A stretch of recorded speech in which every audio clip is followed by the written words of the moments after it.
Coach, welcome. Can you hear me okay, Coach? Yes, sir. I got you. Fantastic. Well, thanks for joining us. We appreciate the time, Coach. If you would just give us a quick opening statement on how bowl preparations have gone so far, and then we'll go right into questions. All right. Our guys have been good spirits, getting after it. Proud of the way they worked. Proud of the way all of them came back, locked in and ready to go from some travel break they had, and got all of them back. They did a great job getting back, and they've been awesome. So we're getting ready now to head over to Atlanta. All right. Thanks, Coach. All right. We'll go ahead and go right into questions for Coach Smart. Please raise your hand, get in the queue, and we'll start off with Jordan Hill. Go ahead, Jordan. Yeah, Kirby, just want to ask at this point in the week what the availability looks like for Ladd and Warren. Yeah, we're excited to get those guys hopefully back, and we'll see how they do this week. All right. Next, we'll go to Connor Riley. Yeah, Kirby, sorry, not exactly about Peach Bowl, but you signed 2 transfers last week. What did you see in them that you thought they'd be a good fit for your program? We knew about those kids coming out of high school. I think a lot of them, they performed at a high level in our conference, and I think they'll challenge and compete with the rest of our roster at being competitive wideouts, which is important in this conference. All right. Next question to Brooks Austin. Yeah, Coach, I'm just curious. When you turn on the tape of Ohio State most of the year, they seem to be a 3-high football team. You turn them on against Michigan, they're loading the box, committed to stopping the run. I guess which defense are you expecting to get, and how do you prepare for both? Well, I expect to get a little bit of all of them. Some of that will be probably determined by what personnel we're in and how we use our guys. We've got 3-4 really good tight ends, and we hope to be able to use those guys in this game. And a lot of that's going to boil down to how we play and what we do, and try to dictate to them. They've got a really good defensive football team. They're very physical. Done a great job dating back to the Oklahoma State days, and very good, aggressive, multiple package on defense, where they give you multiple looks and things. All right. Next, we'll go to Joey Kaufman.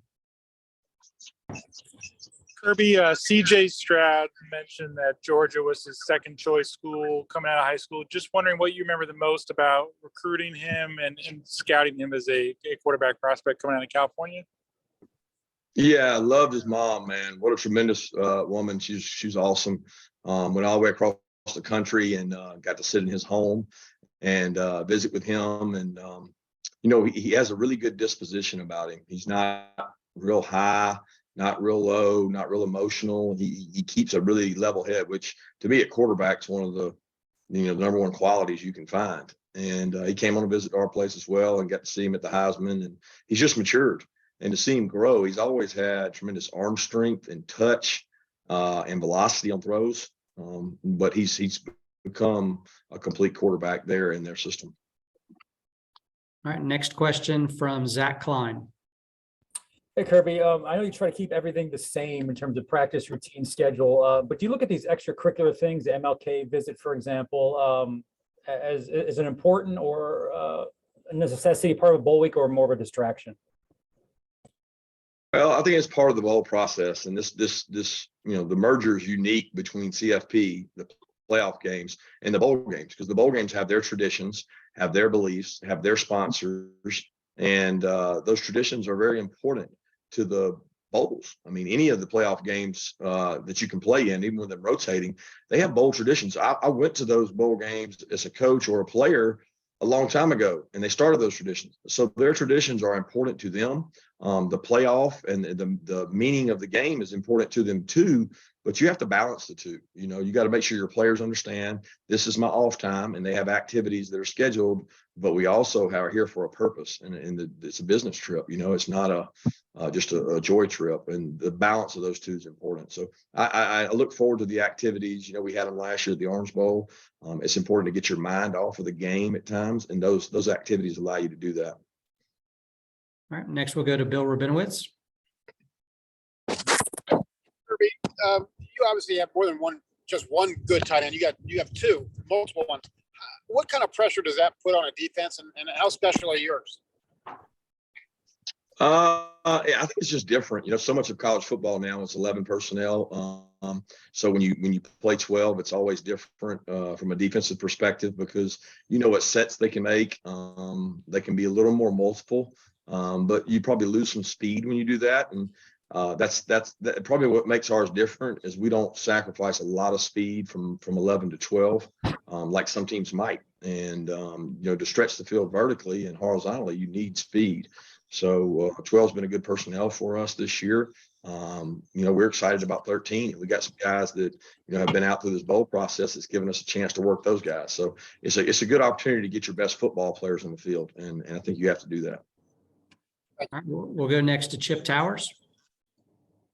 Yeah, Coach, we may have addressed this with you, but if you don't mind, Chris Smith, it just seems like the example. He's from right there at Hapeville Charter, not too far from where you guys are.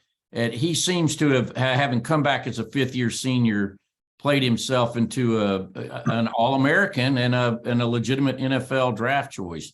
What can you say about the progress that he's made and the path that he's taken?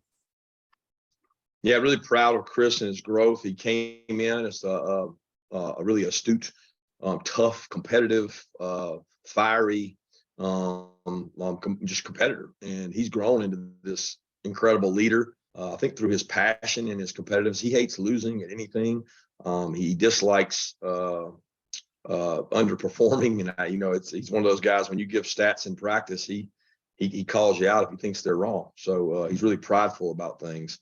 But he's a product of our development, and he came in and has really blossomed into a really good safety prospect at the next level. And just proud of the work he's done. I mean, he's a great example of, if you stick around and grow in this system, you can be really good. And a lot of his buddies and friends left and moved on, and he stuck around, and it's proven to be worth it, just like Devontae and Jordan did. All right, next we'll go to Mark Weiser. Kirby, what's been the key to maintaining the level of success on defense with new coordinators and a new cast of guys for the most part in terms of frontline guys? It's just culture. I mean, that's not going to change. What we do is not going to change. So it doesn't matter if one coach leaves or another coach leaves. That doesn't impact our defense. We rep a lot of players at practice. We have a system set up to get our 2s and 3s ready. So, the next cast of defensive players is getting ready right now, just like they were last year. So I think if you've got a good formula for getting guys ready, it prevents large gaps in seasons. All right, time for just a few more. Next, we'll go to Nathan Baird. Go ahead, Nathan. Kirby, it seems like this multiple running back thing has become kind of a staple of Georgia's offense. Is that something that philosophically that you felt especially committed to? And if so, why is that? Well, it's really about health and necessity. Throughout our conference, we've done studies, and very few backs have made it through the entire year with a large burden. They tend to get injured. You look across the NFL right now, the number of injuries at running backs, it's rampant through a 17, 18 game season. And then, we're playing off of 12, 13, sometimes 14, 15 game season, not to mention the preseason camp stuff. So we try to build it where 3 to 4 backs can contribute and play. And some of that's dictated by, whether we have leads in the fourth quarter or whether guys are injured. But we don't want to get into this part of the season and not have depth. And that's what the rotation provides us. All right, next we'll go to Anthony Dasher. Anthony, I think you're on mute. I sure am. Coach, what's the advantage of playing the same venue for 3 times this year? I couldn't understand you there. Same what? No, what's the advantage of playing in the same venue like Mercedes-Benz for the 3rd time this year? Probably that where the scoreboard, the clocks, and all the different stuff is the biggest thing. The field's the same. There's not a lot of difference in terms of the diameter and the width of the field. But I think it's more about familiarity of the quarterback knowing the shot clock and the ribbons and the different things. The biggest difference is, both teams will get to practice in there, so they'll be familiar with it by the time the game starts. All right, we'll take our final question from Jake Rowe. Go ahead, Jake. Kirby, wanted to ask you, last year, it's not often you get into the college football playoff coming off a loss. You guys did it last year. Ohio State's doing it this year. Can you look back and think about anything that you guys got from kind of maybe that bitter taste you had in your head in the mouth and all that time off coming off a loss and focus, energy, whatever? Yeah, it recentered things. I think you recalibrate and you look back, and sometimes the reality of your weaknesses pop up a lot more in a loss. We like to say, why do you got to lose to learn? You shouldn't have to do that, but it certainly is a wake up call. And teams I've been with that it, it recentered everybody and refocused everybody. But obviously we've tried to do that without that. And sometimes it helps, sometimes it doesn't. It's just one of those things. All right. That's all we've got for you, Coach. Thank you very much. We appreciate your time. Thank you.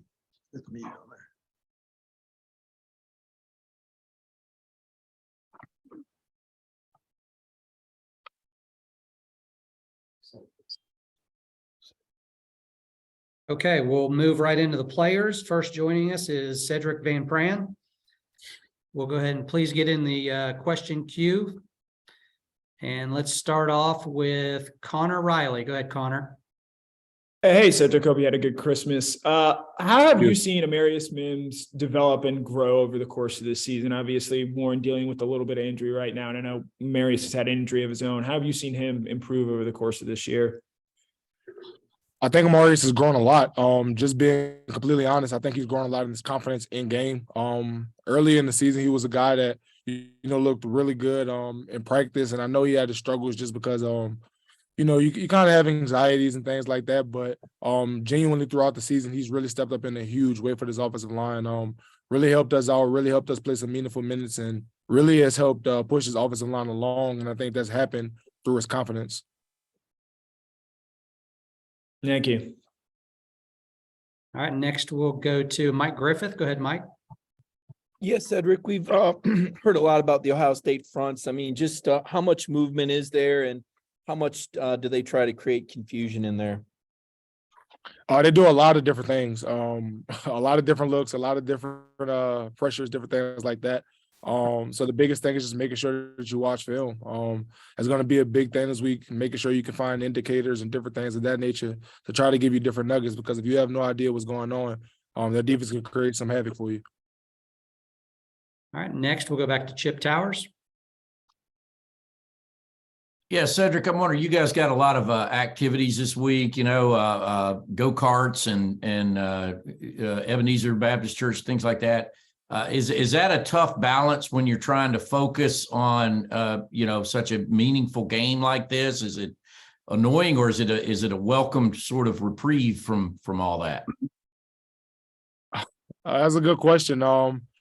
I definitely want to say we appreciate the Chick-fil-A Bowl for giving us the opportunity to do all of these great things, but with all due respect to them, ultimately we do want to focus on the game and make sure that we stay focused. But ultimately, I think it'll be good for some of the guys to kind of get an hour or two away and kind of relax, but ultimately knowing what our goal is.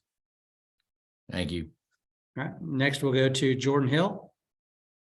Sedrick, kind of going off of that, as someone who has gone through this, do you have advice for your teammates as far as kind of understanding how to balance all those things?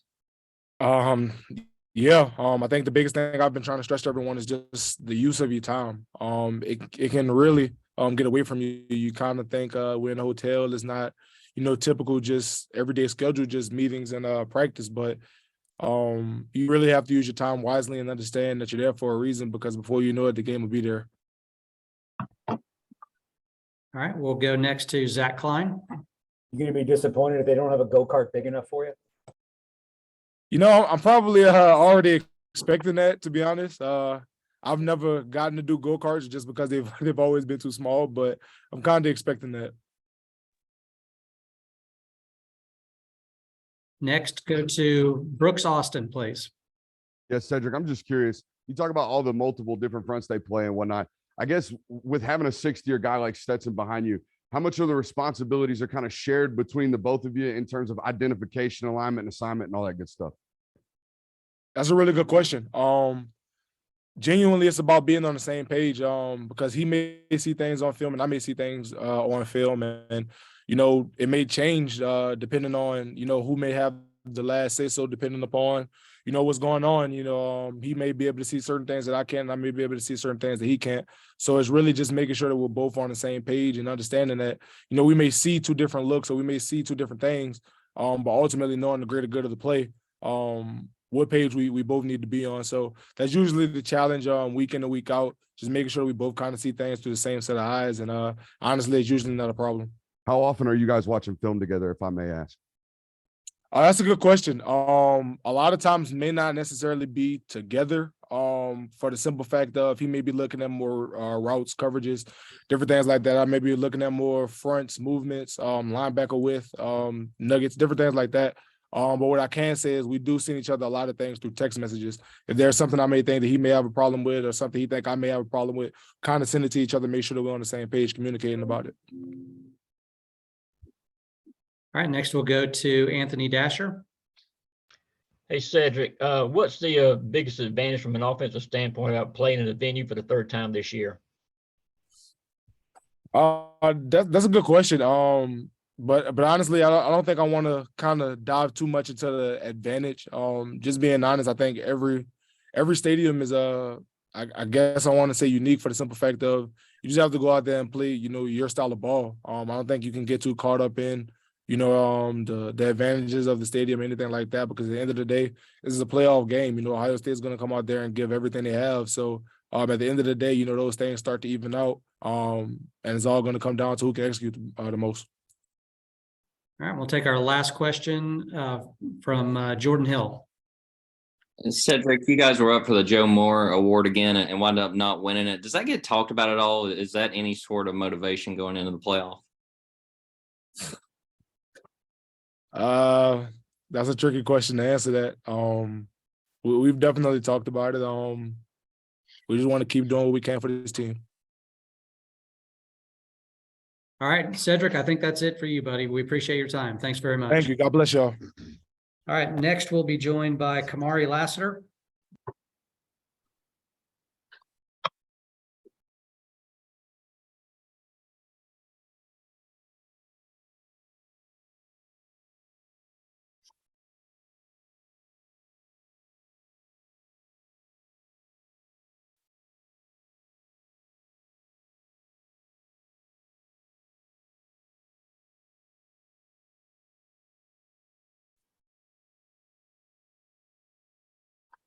All right, Kamari, can you hear us okay? Yes, sir, I can. Very good. Okay, got a few questions for you. Let's start off. We'll go back to Chip Towers for the first question. Yeah, Kamari, good to see you. Obviously when you watch Ohio State on film, those quarterbacks and wide receivers just jump out.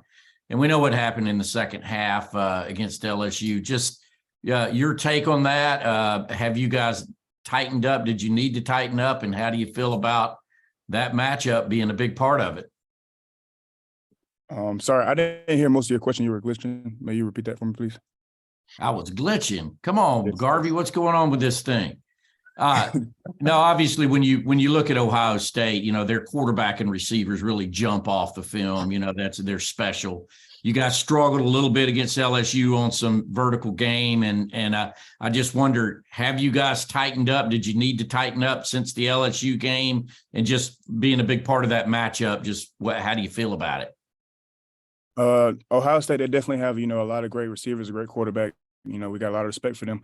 And I would say, during the LSU game, not trying to backtrack too far, but we did have some lapses during that game in the second half where we just really needed to recenter and refocus, after that win and during this time off and, just get back to the basics of Georgia football.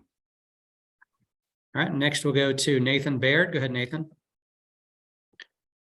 Yeah, just specifically watching film studying for this game, what strikes you about Marvin Harrison Jr. and what he's done so well to be successful? Really, he's a really good player. I got a lot of respect for him. He's very physical. He's a big, long guy with a pretty big catch radius. So I say and he just seems like he pays attention. He has a lot of attention to detail during the game, and I think that's what makes him a pretty good player. All right, next question from Brooks Austin. Yeah, Kamari, Coach Smart talks about you guys living to play the next snap if and when you get beat all the time. I guess as a young player, first-year starter, Was there any moment in the season where you had a learning curve as opposed to like how to get over things a lot faster, how to really live the next snap as opposed to maybe dwelling on getting beat on the previous? I'd say definitely during like beginning of the season, you know, you want to make every play, and you know, whenever you can't do that at sometimes, you know, it's kind of hard to like, you know, try not to harp on it. But with the pace of the game, you know, you have a whole, you know, 10 or 11 other guys counting on you, and then you got a whole team counting on you to, you know, do your job for the next play. So, you know, I mean, it's a part of the game. You know, you get beat every once in a while, but the main thing is how you respond, and the response is what's most important. All right, we'll go next to Mark Weiser. Kamari, I know you're getting ready for the Ohio State receivers. I wanted to ask you about Dominic Lovett from Missouri, Rara Thomas from Mississippi State that are coming to Georgia as transfers. Do you remember going up against them and watching them on film? What do they bring individually from what you remember? Both of those guys are pretty good players, you know, both explosive, you know, with big catch radiuses. So, I mean, they'll be pretty good additions to our team next year. But, you know, right now, focus on what's important now. All right, we'll go next to Connor Riley. Hey, Kamari, just wanted to ask you about Malachi Starks and how you've seen him improve over the course of the season. Obviously makes the big play in that first game against Oregon, but obviously a lot more comes at playing safety than just intercepting passes. I say Malachi, you know, he just gets better every week. You know, he's a young guy, but he's very talented, and he's like a sponge. You know, he wants to, you know, soak up all the nuggets, you know, everything that he can learn to become a better player. And I say that, you know, each week he tries to, you know, get better. You can see it on the field. You can see it at practice in the film room as well. All right, we'll take our next question from Dan Hope. Hey, Kamari, when you guys are preparing for Ohio State offense, do they remind you of anybody you've played during the regular season, or are they very different from teams you've played so far? I say, you know, they're pretty unique in themselves. You know, they do a lot of things that are different, and they're very good at what they do. You know, they got a very dynamic quarterback and really good guys outside and in the backfield as well. So, you know, they're pretty unique, just, you know, with what they do and how well they do it. All right, next question from Mike Griffith. Yeah, Kamari, Kirby's got a pretty strong record when he's got more than 1 week to prepare. You know, can you talk about what you guys do with that extra time and just how dialed in you're able to get when you've got that extra time versus maybe from 1 week to the next? It's pretty much like I said earlier. You know, we like to recenter and refocus. You know, focus on Georgia football at first, and you know, fix the things that we need to fix as a team, and then you know we have a really good coaching staff and players who are ready, you know, to buy in. And after that, you know, we go into our game plan, and you know, we dissect what we need to dissect and attack, you know, whatever we need to attack. All right, we'll take our final question from Jordan Hill. Go ahead, Jordan. Yeah, Kamari, you mentioned the sort of the refocusing and recentering. What have these last few weeks been like for you guys in the secondary coming off of that LSU game? In the secondary, we've just been, you know, harping on technique and working on our base coverages, you know, working on, you know, day one things and, you know, just mainly technique and, you know, gaining, you know, more confidence and stuff like that. All right, Kamari, thank you very much. We appreciate your time. Thank you. All right, everyone, that's going to conclude our Georgia session. We will have transcripts and video links posted to our media downloads page shortly. We'll send out a notice when all of those are online for you. Appreciate everybody's time. Thanks very much for joining us.